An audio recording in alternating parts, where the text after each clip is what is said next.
ধ্বংসস্তূপে পরিণত হওয়া উপত্যকাটিতে প্রতিনিয়ত খাদ্য না পেয়ে প্রাণ হারাচ্ছেন বহু ফিলিস্তিনি। তার উপর প্রতিদিনই নির্বিচারে হামলা চালিয়ে যাচ্ছে দখলদার ইসরায়েলি বাহিনী। শুধু আবাসস্থল কিংবা বাজারঘাটেই নয়, হামলা চালানো হচ্ছে খাদ্য সহায়তা নিতে যাওয়া ক্ষুধার্তদের উপরও।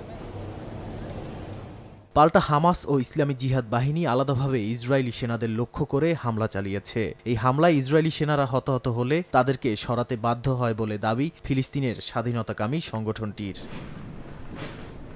এরই মধ্যে মধ্যস্থতাকারী দেশ হিসেবে কাতার ও মিশরের প্রস্তাবিত যুদ্ধবিরতির অনুমোদন দিয়েছে হামাস। প্রস্তাবিত চুক্তি অনুযায়ী ৬০ দিনের যুদ্ধবিরতি থাকবে এবং অর্ধেক ইসরায়েলি জিম্মি মুক্তি পাবে। পাশাপাশি মানবিক সহায়তা প্রবেশের পথও খোলা থাকবে।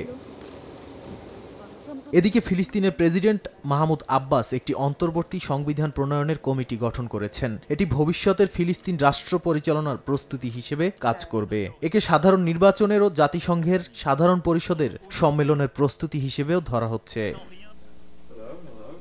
অন্যদিকে জাতিসংঘ জানিয়েছে, গাজায় খাদ্য ও চিকিৎসা সামগ্রী পৌঁছানো কঠিন হয়ে পড়েছে। বিশ্ব খাদ্য সংস্থা সতর্ক করে বলেছে, গাজায় ৫ বছরের কম বয়সী ৩,২০,০০০ শিশু মারাত্মক পুষ্টিহীনতার ঝুঁকিতে।